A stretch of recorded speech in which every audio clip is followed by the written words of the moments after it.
আমার ডান পাশে রয়েছেন একজন রোগী, আপনার নামটা একটু বলুন। শচীন্দ্রনাথ বর্মন। শচীন্দ্রনাথ বর্মন। আচ্ছা, আর এদিকে আমাদের নমস্কার ডক্টর বাবু, ডক্টর ইউকে বিশ্বাস। আমরা শুনেছি আপনি ব্যাঙ্গালোর থেকে এসেছেন, তাই তো? ব্যাঙ্গালোর আশ্রম থেকে আমরা আসি, ওইখানে আমার মেন অফিস হচ্ছে ব্যাঙ্গালোর, কর্ণাটক। আচ্ছা, এখানে কেমন রোগীদের রেসপন্স কেমন পাচ্ছেন? রেসপন্স ঠিকই আছে, লোক আসছেন, সুস্থ হচ্ছেন, 80% থেকে 85% পর্যন্ত রেজাল্ট আছে। পেশেন্ট যারা ঠিক রীতিমতন কাজ করছেন, মানে ওষুধ নিচ্ছেন, যা আমরা বলছি এক্সারসাইজ করতে করছেন, তারা ওনারা ঠিক হচ্ছেন। ওই জন্য বললাম 85%। যদি সব ঠিক রীতিমতন করতেন তাহলে আমি ভাবতাম 95% রেজাল্ট হতো। আচ্ছা, আমরা ডক্টরের সঙ্গে ইন ডিটেলসে একটু পরে কথা বলছি। তার আগে আমাদের যিনি রোগী রয়েছেন, যিনি আসেন শীতলকুচি থেকে, তার অভিজ্ঞতাটা একটু শুনে। স্যার, আপনি কবে থেকে এখানে আসেন? এখানে মাস তিনেক আসছে। আচ্ছা, কী সমস্যা ছিল আপনার? আমার তো প্রথমত এই সে ফিস্টুলের একটা সমস্যা ছিল আর কি। তা এর আগে আমি স্ট্রোকে ভুগছিলাম কিছুদিন। তো ইনিশিয়ালি আমি রাইট পোর্শনটা টোটালি ড্যামেজ ছিল। আর এখানে ট্রিটমেন্ট করার পর গ্রাজুয়ালি ইমপ্রুভমেন্ট হয়েছে। আর লং পিরিয়ড অফ টাইম ধরে আমি, হ্যাঁ, ডাইন পোর্শনটা টোটালটাই না, এখন তুলতে পারেন? এখন তুলতে পারি। এখন অনেকটা শক্তি ফিরে আসছে। আর এটা আসছে একমাত্র দীর্ঘ টাইম ধরে চিকিৎসাটা নিচ্ছি। আর লং টাইম অফ পিরিয়ড ছাড়া এই আয়ুর্বেদিক ওষুধের কোনো, কতদিন ধরে চিকিৎসা নিচ্ছে? 6 মাস ধরে। আগে প্রথমে এখানে যখন এসেছিলেন তখন এই ডান হাতটা তুলতে পারতেন না? না, পারতাম না। এখন তুলতে পারছেন? এই যে এখন পুরো শক্তি এসে গেছে, 95% এসে গেছে, আর 5% বাকি আছে। বন্ধুরা, আমরা একজন রোগীর অভিজ্ঞতার কথা শুনছি, আপনারাও শুনছেন। আমরা এই কারণেই লাইভ করলাম ব্যাপারটা, যাতে ম্যানিপুলেশন না হয়। যে একজন রোগী বলছেন যে 5-6 মাস আগে তার ডান দিকটা প্রায় প্যারালাইসিস হয়ে গেছিলো, তাই তো? এবং 6 মাস ধরে চিকিৎসা করেছেন এবং আয়ুর্বেদিক চিকিৎসা করেছেন। সেই আয়ুর্বেদিক চিকিৎসার পরে তার ডান হাত তুলেছেন। আমরা অ্যাকচুয়ালি আয়ুর্বেদিক চিকিৎসার প্রসারের জন্য কিন্তু এটা করছি না, আমরা বিজ্ঞাপনী প্রচার করছি এবং আমরা যেটা চলছে সেটা আপনাদের কাছে পৌঁছে দিচ্ছি। বিচারের দায়িত্ব আপনাদেরই, আমরা জাস্ট অভিজ্ঞতাগুলো শেয়ার করার চেষ্টা করছি। আচ্ছা, এখানে কি ধরনের চিকিৎসা পেলেন? প্রথমে যখন এলেন কি কি করা হলো আপনার সঙ্গে? আমাকে প্রথমত কয়েকটা এক্সারসাইজ শিখিয়ে দিয়েছেন, সেগুলো রেগুলারলি করি। এবার মনের মধ্যে একটা বিশ্বাস আছে যে আয়ুর্বেদিক চিকিৎসা করতে গেলে একটা লং পিরিয়ড অফ টাইম ধরে করতে হয়। আর ইমপ্রুভমেন্টটা খুব স্পিডি হয় না, এটা গ্র্যাজুয়ালি ইমপ্রুভমেন্ট হয়। তাই আমার 6 মাস পরে যেটা আসলো, এখন পারফেক্টলি আমি এই ড্যামেজ হাড়টাকে শক্তিশালী করতে, এখান থেকে ওষুধ খেয়ে শক্তিশালী করতে পেরেছি। আপনার বয়স কত এখন? আমার এখন 70, না, 57। হ্যাঁ। আপনার পেশা? পেশা আমি একজন টিচার। হ্যাঁ। একজন শিক্ষক। আচ্ছা ডাক্তারবাবু, জিজ্ঞাসা করি, ওনার সম্বন্ধে জিজ্ঞাসা করি। উনি যখন 6 মাস আগে এলেন, তখন কি ধরনের চিকিৎসা শুরু করলেন আপনি? হ্যাঁ, যখন ইনি আসলেন, এনাকে নাড়ি পরীক্ষা আমরা এইখানে দেখি। এইখানে যে প্যারালাইসিস হচ্ছে, এলোপ্যাথির মধ্যে তো সোজা প্যারালাইসিস বলে ছেড়ে দেয়, কিন্তু প্যারালাইসিস বিভিন্ন কারণ হয়। নাড়ি দিয়ে দেখা যায় কেন হলো, বাতের জন্যে, পিত্তের জন্যে, কফের জন্যে। ওই ধারণা দেখে যা পেয়েছি সেই হিসাবে আয়ুর্বেদা ওষুধ লেখা হয়েছে। এনাকে ওষুধ লেখে হয়েছে যে ওষুধ টাইম টু টাইম খেতে হবে, এক্সারসাইজ করতে হবে। তেল দিয়েছিলাম মালিশ জন্যে, ইনি মালিশ করেছেন, সেকাই করেছেন, তারপরে আস্তে আস্তে ইমপ্রুভ করেছে। আচ্ছা, ওষুধ বলতে কি ধরনের ওষুধ? আয়ুর্বেদা, টোটালি আয়ুর্বেদা ওষুধ। একটু ওষুধ সম্পর্কে আমাদের একটু বলুন।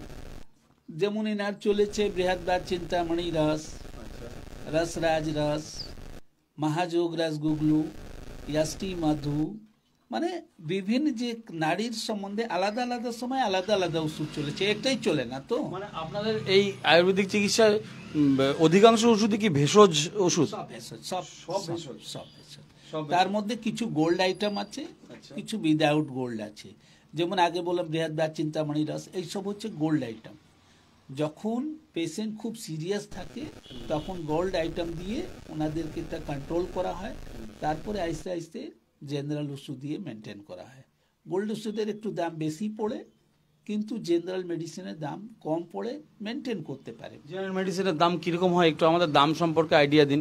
150 টাকা মতো 60 ট্যাবলেটের। 60 ট্যাবলেটের হ্যাঁ, 1 মাসে 150 200 এইরকমই হবে। ওষুধওয়ালা দাদা বলতে পারবেন ঠিক ওষুধের দাম। আচ্ছা আচ্ছা, বুঝতে পেরেছি। আমাদের আরেকটু জানান যে যারা নাকি দেখছে, এটা বারবার করে আমরা বলছি যে আমরা বিজ্ঞাপনী প্রচারে এসেছি, কিন্তু ব্যাপারটা মানে ভেরি মাচ ইম্পর্টেন্ট এই কারণে যে এখন অনেকেই আয়ুর্বেদিক চিকিৎসার দিকে ঝুঁকছেন, এবং আয়ুর্বেদিক চিকিৎসা বিশেষত রামদেবের পতঞ্জলির সেই যাত্রার পরে এখন গোটা ভারতবর্ষ জুড়েই এই আয়ুর্বেদিক চিকিৎসাকে বেশ আপলিফ্ট করা হচ্ছে, এবং আয়ুর্বেদিক চিকিৎসা নিয়ে কথা বলা হচ্ছে, স্পন্সর হচ্ছে, এবং আয়ুর্বেদিক চিকিৎসা নিয়ে রীতিমতন গবেষণা হচ্ছে, এবং সেগুলোকে সামনে নিয়ে আসা হচ্ছে। সেই কারণে প্রত্যেকের মনেই কিন্তু আয়ুর্বেদিক চিকিৎসা নিয়ে, যে আয়ুর্বেদিক চিকিৎসাটা কী, কীভাবে করা হয় এবং কোন কোন রোগের ক্ষেত্রে এটা কাজ করে বিশেষত, সেই ব্যাপারটা একটু জানতে ইচ্ছা করছে। কি কি রোগ আপনি মানে এখানে পেয়েছেন বা কাজ করেন, কি কি রোগের উপরে? প্রত্যেক রকম রোগের জন্য কাজ হয়, মানে সার্জিক্যাল ছাড়া, ধরুন ভেঙে গেল, কেটে গেল, সে ছাড়া প্রত্যেক রোগের জন্য চিকিৎসা করা হয়। এখন যে কোয়েশ্চেন হচ্ছে ওষুধ কী রকম, ওষুধ যে হচ্ছে ম্যাক্সিমাম বাড়ির খাওয়া যে জিনিসগুলো হয় ওটাই ম্যাক্সিমাম ইউজ হয়। আজকে যে মানুষ রুগী হচ্ছে তার সব থেকে বড় কারণ হচ্ছে মানুষ খাবাই জানে না। যদি আমি একটা মহিলা বা পুরুষকে কোয়েশ্চেন করি গরম মশলা কি, তাহলে কোনো কোম্পানির নাম বলে দেয়, এই কোম্পানি গরম মশলা, কিন্তু গরম মশলার মধ্যে কি কি আছে সেই জিনিসটাই যদি ইনগ্রিডিয়েন্টসগুলো, ওটাই আমাদের জীবনের লাভ করার জিনিস। যেমন দালচিনি, একটা এক্সাম্পল দিলাম, দালচিনি হচ্ছে সুগারের কাজ করছে, ঘুমের জন্য কাজ করছে, ডাইজেশনের কাজ করছে। সিমিলার ওয়ে ইলাইচি পিত্ত বিকৃতিকে কম করছে, ডাইজেশনটাকে ভালো করে, খিদা বাড়ায়। তো যখন আমরা মশলাই ইউজ করছি না ঠিক মতন, তাহলে বডি ব্যালেন্সটা কি করে হবে? যদি আমি বলি মুনাক্কা, মহিলা বা পুরুষ আমার থেকে কোয়েশ্চেন করে মুনাক্কাটা কি, বলতে পারবে না, উনি জানেনই না। তার মানে আজকে যে সময় চলছে তার মধ্যে ফাস্ট ফুড ছাড়া প্রাচীন খাওয়াই জানেন না। তো যদি রীতিমতো না খাওয়া হয় তাহলে বডি ডেভেলপমেন্টটা কি করে হবে? ডক্টর, আপনি বলছেন যে আমাদের, এটা সবাই বলেও তাই, যে আমাদের প্রাত্যহিক লাইফে এই ডায়েটটা, যে আমরা কি খাচ্ছি, খাদ্যের যে ভ্যারিয়েশনটা, এটা খুব গুরুত্বপূর্ণ পড়ে, খুব গুরুত্বপূর্ণ। ওইটাই তো বললাম কি খাবার ঠিক মতো না, যে আমরা ধরুন একটা রুটি খাচ্ছি, আজকে রুটির অবস্থা কি আছে, একদম সরু রুটি চাই, দুধে পুড়া চাই, তাহলে খেলেন কি? ঠিক, আটাটি তিনি রমতে, মানে গ্লুটেনে ভর্তি ম্যাক্সিমাম, সব শেষ। তো খাবারটা ঠিক মতো না হওয়ার জন্য এখন মানুষ বেশি রোগী হচ্ছে। ফাস্ট ফুড মানুষের জন্য হার্মফুল, ফ্রিজে রাখা জিনিস বেশি মানুষ ইউজ করছে। যদি মহিলা চাকরি না করছেন তাহলেও সকালে রান্না করে দুবেলা 3 বেলা খাচ্ছেন।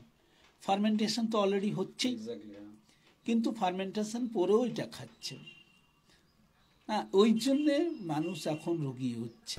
ফার্স্ট। সেকেন্ড হচ্ছে আজকে মনোপলি হয়ে গেছে, কারো কারো বন্ধুর সঙ্গে মিলামিশা করতে যাচ্ছে, কথা করতে যাচ্ছে। আগে লোক শুতাতো তোমার মা কীরকম, বাবা কীরকম, ফ্যামিলি কীরকম, কিন্তু এখন ফার্স্ট কোয়েশ্চেন হচ্ছে বাবা আমার তো সুগার হয়েছে, তোমারও হয়েছে নাকি? মানে নিজে নেগেটিভ থেকে আছেন আর অন্য লোকের উপর নেগেটিভ থিঙ্কিংটা ঢেলে চলে যাচ্ছেন। আচ্ছা ডক্টর, একটা কথা জিজ্ঞাসা করতে ইচ্ছা করছে, এই যে এই খাদ্য সম্পর্কে যেগুলো আপনি বলছেন, এগুলো মোটামুটি অল্প বিস্তর সবাই জানে, কিন্তু অধিকাংশ মানুষই জ্ঞান পাপি, সেগুলো জেনেও সেগুলো কন্টিনিউ করে, আমরাও করি। সেটা যখন বিপদে পড়ি তখন সেটা মাথায় আসে। বলছি যে আপনাদের এই আয়ুর্বেদিক চিকিৎসার মধ্যে এই খাদ্য ব্যাপারটা, খাদ্যের যে লাইন আপটা, এটা কি খুব গুরুত্বপূর্ণ, তাই কি? মানে আপনারা কি ডায়েট বেঁধে দেন? আর ডায়েট আমার যে এই যে প্রেসক্রিপশন আছে পিছনে লেখা আছে। আচ্ছা, প্রেসক্রিপশনের পেছনে লেখা আছে। এর মধ্যে আমরা যারা না যে জিনিসগুলো না খাবেন না তারা আমরা কেটে দিচ্ছি, এটা খাবেন না, বাদ বাকি খেতে পারবেন। আচ্ছা আচ্ছা আচ্ছা। বন্ধুরা, এটা সম্পর্কে বলি যে ওনারা যে প্রেসক্রিপশন দিচ্ছেন, প্রেসক্রিপশনের পেছন দিকে এই খাদ্য সম্পর্কিত মানে গোটা ডায়েটটা, ডুজ অ্যান্ড ডোন্টস, মানে কোনটা খাওয়া যাবে, কতখানি খাওয়া যাবে, ব্যালেন্সিং একটি ডায়েট বা ব্যালেন্সিং একটি চার্ট তারা দিচ্ছেন, যার মধ্যে বেশ কিছু গুরুত্বপূর্ণ নাটস দেখছি, স্পাইসিস দেখছি, অয়েলস দেখছি, ডেয়ারি আছে, গ্রেইনস আছে, ভেজিটেবলস আছে, ফ্রুটস আছে, সমস্ত কিছুই আছে, আলাদা আলাদা করে নাম দেওয়া আছে এই যে লিস্ট। সেখানে যেটা ডক্টর বললেন, যার যেটা প্রয়োজন সেটা থাকবে, বাদ বাকিগুলো কেটে দেবেন, তাই তো? তার মানে আপনাদের আয়ুর্বেদিক চিকিৎসায় এই চার্টটা খুব গুরুত্বপূর্ণ, এটা পার্ট অফ ইওর ট্রিটমেন্ট পড়ে, তাই তো? আচ্ছা, আর একটু বলুন যে সাধারণত ধরুন সাধারণ জ্বর জারি হলে, জ্বর সর্দি কাশি হলে, সেই ক্ষেত্রে আয়ুর্বেদিক চিকিৎসা তো আছে। নিশ্চয়। কঠিনতম চিকিৎসা এখন অবধি কিরকম পেয়েছেন? আমরা তো একজনকে পেলাম যে সব থেকে এখন যে বেশি পেশেন্ট আসেন তার মধ্যে সুগার পেশেন্ট। আমি বলছি যে সুগারের 100 পেশেন্ট আপনি আনছেন, ধরুন আপনি তো 100 পেশেন্টের গ্রুপ আনলেন, তার মধ্যে 25% সুগার রোগী নেই। আচ্ছা, এটা মানসিক সুগার, মানসিক সুগার আছেন। ফার্স্ট 25কে তো আমি সোজা বাদ করে দিচ্ছি, জানার কোনো দরকার নেই। দ্বিতীয় যে 25% হচ্ছেন, ওনাকে সামান্য কিছু ওষুধ দিয়ে মেন্টালি গ্রো করে তোমার কিছু নেই কিছু নেই বলে বলে বুস্ট আপ করে ছেড়ে দিচ্ছি। ওনারা প্রিভিয়াস লাইফের মতন চিনি আলু সব খেতে পাচ্ছেন। বাদ বাকি 50%, তার মধ্যেও 25% যে আছেন 2 বছর থেকে 4 বছর ওষুধ খেয়ে ঠিক হয়ে যাচ্ছেন। ইভেন যারা ইনসুলিন নিচ্ছেন, ওনার ইনসুলিন বন্ধ হয়ে যাচ্ছে, ইংরেজি ট্যাবলেট বন্ধ হয়ে যাচ্ছে, তার কিছুদিন পরে আয়ুর্বেদা ওষুধও বন্ধ হয়ে যাচ্ছে, খাবার দাবার ন্যাচুরাল করতে। আমাদের যেটা মনে হচ্ছে যে আয়ুর্বেদিক চিকিৎসায় আপনাদের যেটা গোটা চিকিৎসাটাকে যদি 100% ধরি, সেই ক্ষেত্রে সুগার মানে শুধু সুগার না, অন্যান্য ক্ষেত্রে যেটা মনে হচ্ছে মানে অধিকাংশটাই কি মেনটেনেন্সের উপরে, যে কিভাবে মেনটেন করবে নিজেকে সেটার উপরই, তাই কি? হ্যাঁ, ওনাকে নিজের খাদ্য মেনটেন করতে হবে, লাইফ স্টাইল মেনটেন করতে হবে। হ্যাঁ, তো লাইফ স্টাইল মেনটেন করবেন, খাদ্য মেনটেন করবেন, তাহলে কিছুদিন ওষুধ খেয়ে সুস্থ হতে পারেন। সুগার ক্ষেত্রে আমি বলি অনলি 25% এমনি পার্সন আছে যার সুগার যাবে না, হোল ওভার লাইফ মেডিসিন খেয়ে মেনটেন করতে হবে। কিন্তু 75% সুগার থেকে ফ্রি হতে পারে। ডক্টর, আমরা যেটা ছোটবেলায় পড়েছিলাম, এই যে সিংকোনা, যেটা নাকি ম্যালেরিয়ার জন্য সিংকোনার ছাল, তারপর ধরুন রেসারপিন মানে সর্পগন্ধা, রেসারপিন উচ্চ রক্তচাপের জন্য ব্যবহার করা হয়। তারপরে আরও দু একটা এই মুহূর্তে মনে পড়ছে না, এরকম ধরনের ভেষজ কিছু আছে আর কি। বাসক পাতার রস আমরা শুনেছি ছোটবেলায়, তুলসী তো আছেই। এগুলোর থেকে তো অ্যালোপ্যাথিক ওষুধ তো এগুলোর থেকেই তৈরি হচ্ছে। রিসোচিন বলে যে অ্যালোপ্যাথ ওষুধ আছে, সে সিকোনা থেকে তৈরি আছে। যখন করোনা হয়েছিল আমরা সিকোনাই ইউজ করছিলাম, কিন্তু আয়ুর্বেদা ভাবে। অ্যালোপ্যাথে রিসোচিন চলছিল, রিসোচিন সিমিলারলি আরো কিছু ওষুধ ছিল নাম নেমিং, যে সিকোনা থেকে তৈরি হয়েছিল, তাকে গভর্নমেন্ট হাট করে বন্ধ করে দিয়েছিল। কেন? রিসোচিন দিয়ে খুব প্রচুর ভালোভাবে পেশেন্ট ঠিক হচ্ছিল।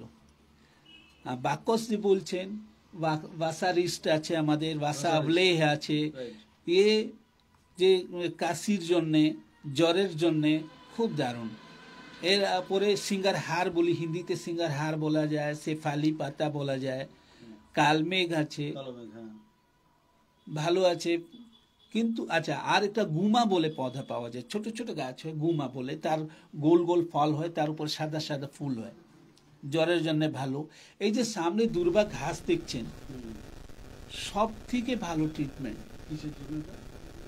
দেখুন, এটা যদি যারা পিত্ত প্রকৃতির লোক আছে, পিত্তের যারবার বেড়ে যায়, তাকে ওটা দিলে কাজ করবে। ঘাসটা দু রকম হয়, একটাকে মথা বলা হয়, যে ফিমেল কেসের জন্য দারুণ কাজ করে, ওই রকম স্ত্রী রোগের জন্য। একটা হচ্ছে এখন আমরা বলি হরদ্বারি কুশ, আর এখনকার লেমন গ্রাস বলে মানে লাগাচ্ছে লোক, দারুণ কাজ করে ফিমেল কেসের জন্য, মেল কেসের জন্য। তো বললাম তো অনেক কিছু, মানে সিট্রোনিলা যেটাকে আমরা বলছি। হ্যাঁ, সিট্রোনিলা গ্রাস। হ্যাঁ। আচ্ছা, গেঁদা ফুল, গেঁদা ফুল ব্লিডিং, হ্যাঁ, ব্লিডিং বন্ধ করার জন্য, মানে যেটা ফাইব্রিনোজেনের কাজ করে আর কি, তাই তো? তো দারুণ কাজ করে। কিন্তু আজকে মানুষ সব হারিয়ে গেছে, সব এলোপ্যাথের উপরে ডিপেন্ড হয়ে গেছে। আপনি মানে আমরা শেষ করবো, অনেকক্ষণ ধরে চলছে। মানে এটা বলা যায় যে আয়ুর্বেদিক চিকিৎসা খুব বেশি এক্সপেন্সিভ নয়। আপনি বললেন মাসে 150-200 টাকার মধ্যে এটা হয়ে যাচ্ছে, 1 নম্বর কথা। 2 নম্বর, আয়ুর্বেদিক চিকিৎসা গোটা একটি মানুষের গোটা জীবনযাত্রাকে কন্ট্রোল করে, তাই তো? জীবনযাত্রা কন্ট্রোল করে তবেই তো আপনারা ওষুধ দিচ্ছেন। আর একটা কথা বলবো হাড়ের সম্বন্ধে, যেমন সুগারের খুব রোগী হচ্ছে ওই রকম হাড়ের এখন বেশি রোগী হচ্ছেন। অনেকবার আপনি শুনতে পেয়েছেন মানুষ পড়ে গেল, হাড় ভেঙে গেল।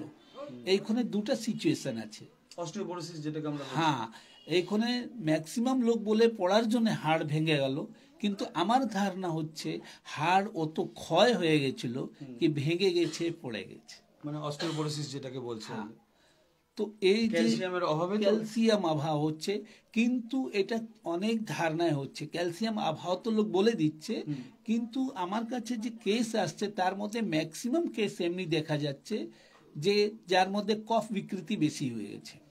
কফের বিকৃতির জন্য যেমন উই পোকা হয়, মানে আপনারা তো কফ, পিত্ত, বায়ু এই তিনটে নিয়েই তো কাজ করেন, তাই তো? ওটাই বুঝাচ্ছি যে এরকম উই পোকা কাঠকে খেয়ে যায়, ওই রকম কফের বৃদ্ধির জন্য হাড়কে খেয়ে যাচ্ছে।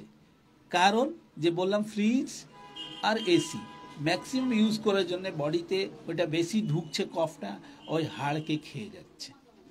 ওই জন্যে ম্যাক্সিমাম যে হাড়ের কেস আসছে ওই রকম ক্ষয়, আর ক্ষয়ের জন্যে অসুবিধা।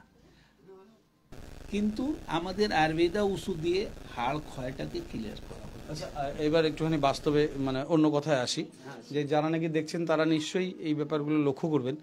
ধরুন এখানে নির্প্রবাণীর মালিক আছে, তার সঙ্গে কথা বলবো যে এখানে যদি কেউ চিকিৎসা করাতে আসে, মানে খরচ সম্পর্কে কি ধরনের খরচ হতে পারে, মানে এই ধরনের যে ধরনের চিকিৎসাগুলোর কথা বলছেন আর কি, তো খরচ কিরকম, মাথায় কি রাখবে খরচ সম্পর্কিত? হ্যাঁ, কোয়েশ্চেন রাইট। দেখুন, একটা পেশেন্টের 1200 টাকা থেকে বেশি মাসের খরচা পড়ে না। কেন, একটা তো ওষুধ দেওয়া যাবে না, ওর সঙ্গে আরো যে রোগ আছে, যেমন ধরুন একটা রিক্সা চলছে, একটা এক্সাম্পল দিলাম, ওর মধ্যে নট থাকে, তারপরেও একটা কিল দেওয়া হয় কেন খুলে না যাক। এমনি মানুষ বলে কিলের দরকারটা কি, কিন্তু যদি কিল না থাকে মেবি অ্যাক্সিডেন্ট। তো ওই রকমই একটা রোগকে ক্লিয়ার করার জন্য ওর সাপোর্টিং 2-3টা মেডিসিন দিতে হয়। টোটালি আমি ভাবছি 1200 টাকা, তো উনি বলবেন 1200 1250 টাকা বেশি পড়ে না জেনারেল কেসে, যদি যেমন ইনি এসেছিলেন। আমি ওনাকে একটু জিজ্ঞাসা করি, এক সেকেন্ড। আপনি তো 6 মাস ধরে চিকিৎসা করাচ্ছেন, কত খরচ পড়লো এখন অবধি 6 মাসে? ইনিশিয়াল এসেছে তো আমার পার মান্থ 16,000 লাগছে। আচ্ছা, 16,000 করে 3 মাসে লাগছে আর কি, 348,000 300। তারপরে এখন অনেকটা কমে গেছে মোটামুটি। ইন দ্য মিন টাইমে এই গত মাসে আর কি মোটামুটি 1700 টাকার ওষুধ নিয়ে গেছি। আর এখন এই মাসে আসছি, এখন দেখি কতটা পড়ে। বুঝতে পেরেছি। কিন্তু তাহলে কিন্তু স্টার্টিং এ কি হলো, যেহেতু উনার খুব বড় কেস ছিল, ব্রেনের মধ্যে ইফেক্ট ছিল, এইসব তো গোল্ড আইটেম, হ্যাঁ গোল্ড আইটেম দিতে হলো। গোল্ড আইটেমের কথা বলছি। হ্যাঁ, তো যে প্যারালাইসিসের জন্য গোল্ড আইটেম যে দেওয়া হলো প্রথমে, উনার তো বড় কেস, ছোট কেসের জন্য এমনি তো নিজেই বললেন কি গত মাসে 1700 পড়েছে, প্রত্যেক মাস খরচাটা কম পড়ে যাচ্ছে, কিন্তু এলোপ্যাথে প্যারালাইসিস সারাতে পারতো না। তবুও সেই এই অ্যালোপ্যাথির যে আমরা অ্যালোপ্যাথির বিরুদ্ধে নই, মানে সাধারণত আমরা অ্যালোপ্যাথির খরচগুলো দেখি যে নার্সিংহোমে ঢুকলে বহু মানুষের অভিজ্ঞতা, আপনারা জানেন যে অভিজ্ঞতা কি বলছে, প্রত্যেকেই চিকিৎসার জন্য যান এবং বৈজ্ঞানিক চিকিৎসার জন্যই যান, এটা বৈজ্ঞানিক চিকিৎসা অবশ্যই। কিন্তু আমরা বারবার করে বলছিলাম যেটা আমরা যেটা লক্ষ্য করছি, আপনারাও জানেন যে আমরা প্রত্যেকেই লক্ষ্য করছি যে ভারতবর্ষের এই পুরাতন যে চিকিৎসা পদ্ধতি আয়ুর্বেদিক, চরক সুশ্রুত থেকে শুরু করে জীবক, অশ্বিনী কুমার দয়, এই নামগুলো পরপর আসে পুরাণ গাথার থেকে, তাদের হাত ধরে এই যে তৈরি হওয়া এত দীর্ঘ হাজার হাজার বছরের এই চিকিৎসা পদ্ধতি, সেটা কিন্তু মানুষ নাড়াচাড়া শুরু করেছে বিভিন্ন জায়গায়। আলিপুরদুয়ারের মতন, আপনারা জানেন আলিপুরদুয়ার একটি মফস্বল শহর, সেই আলিপুরদুয়ারে অবধি আজকে এই চিকিৎসা নিয়ে কথা বলা হচ্ছে এবং রীতিমতো ডক্টর এসে বসছেন, রোগী দেখছেন, এবং আমরা দেখলাম যে একজন প্যারালাইসিস রোগী, এই জন্যই আমরা আজকে এসেছি, আমাদেরকে বলা হয়েছে যে উনি এসছেন, ওনার সঙ্গে কথা বলবো, কেন সামনে একটি অভিজ্ঞতা থাকলে কথা বলতে সুবিধা হয়। আমরাও জানতে চাইছিলাম যে স্বাভাবিক কৌতূহলে যে তার কি হয়েছে এবং কতটুকু তিনি সুস্থ হয়েছেন।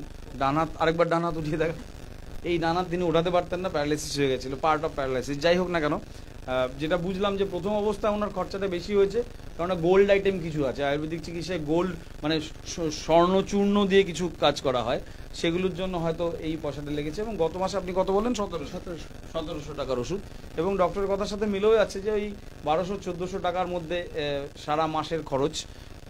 আর যারা নাকি দেখছে তাদেরকে আর কি বলবেন আয়ুর্বেদিক চিকিৎসা নিয়ে? বলবো আয়ুর্বেদিক চিকিৎসা সব থেকে ভালো। যদি ঘরেলু উপচার মানে বাড়ির জিনিসগুলো ইউজ করতে চান তাহলে আরও খরচাটা কম পড়বে। প্রেসার, সুগার, হার্টের প্রবলেম এইসব সলভ হয়ে যাবে। এবং কোনো সাইড এফেক্ট নেই, তাই? কোনো সাইড ইফেক্ট নেই। কেন, এই তো ঘরেলু চিকিৎসার মধ্যে আছে। বাড়ির যেমন বললাম হলুদ, লবণ, যে তুলসী, এইসব তো ঘরেলু জিনিস, যার থেকে কোনো ক্ষতি হয় না। ডক্টর, আমরা আপনি একটু এখানে আসুন। আমরা যে এই নির্ভবাণী ডিভাইন শপের যিনি মালিক রয়েছেন তাকে বলবো যে যারা দেখছে লাইভ, যেহেতু এটা বিজ্ঞাপনী প্রচার, আমাদের দায়িত্ব পড়ে আপনাকে পরিচয় করিয়ে দেওয়া। আপনি যারা দেখছেন তাদেরকে কি বলবেন? দেখুন, আমার বড়দা শিলিগুড়িতে থাকে। ও বছর 3 বছর তো হবে, 3-4 বছর থেকে, 12 বছর হয়ে গেছে।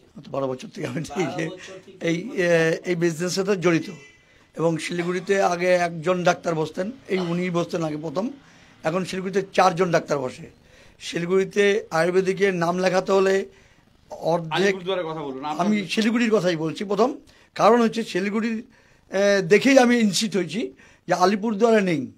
আলিপুরদুয়ারে যদি এরকম একটা ডাক্তার বসে, আলিপুরদুয়ারের লোককে যদি কিছু সুবিধা, মানে আলিপুরদুয়ারে তো আয়ুষ হাসপাতাল একটা আছে, যাই হোক, আয়ুষ হসপিটাল আছে।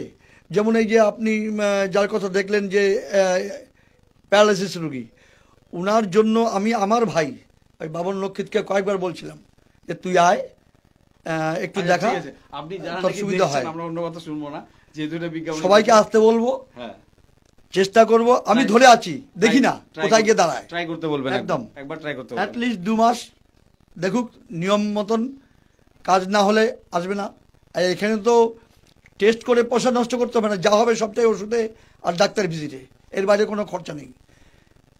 তবে লোকে মানবে, হয়তো লেটে মানবে, কারণ শিলিগুড়ির মতন জায়গায় যখন এটার উপরেই ম্যাক্সিমাম লোক, আলিপুরের মতন জায়গাতে খুব একটা সমস্যা হবে না।